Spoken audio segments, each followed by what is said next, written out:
Do you hear the sound of that bubbling? Now you know it's gonna be good when it's bubbling like that. Have you ever went in the kitchen and seen nothing and still made something and it became scrumptious? Kids still. Welcome to Carmel's Wine and Cheese, you guys. So in today's video, I'm gonna keep it real simple for y'all. This is probably by far the most simple recipe I've made outside of my homemade vanilla ice cream and my sweet cornbread.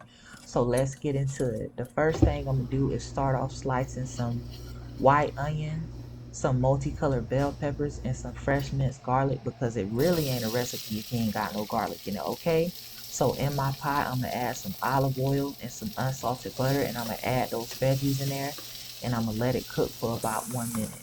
Now I'm gonna go ahead and cut up this cabbage. Now this cabbage was pretty big, so I only end up using about 3/4 of it, but I'm gonna slice that up, and then I'm gonna wash that off in some water, and then I'm gonna go back to the pan and I'm gonna add that corned beef in there. I'm going to use 2 cans because I want a lot of it.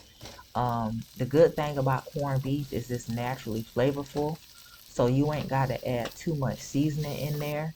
But I'm gonna just go ahead and break that up until it's fully broken up. And while that's cooking, I'm gonna go ahead and cut up some plum tomatoes. Now I do think I used um, about 3 of them.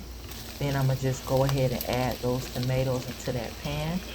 And I'm gonna add a little bit of chicken stock in there because I don't want it to burn too much at the bottom. Then I'm gonna let that simmer for about 2 minutes. Then I'm gonna go ahead and add that cabbage in there. Now, because my pot is little, I did have to repeat this step about 3 times. I didn't find it necessary to, show that because it's repetitive. But then I'm gonna just go ahead and mix that up until that cabbage becomes nice and soft. As far as seasonings, I'm gonna add red pepper flake in there, some complete seasoning, and some adobo without pepper. Now I did accidentally cut that part off, and I didn't realize until I finished editing the video.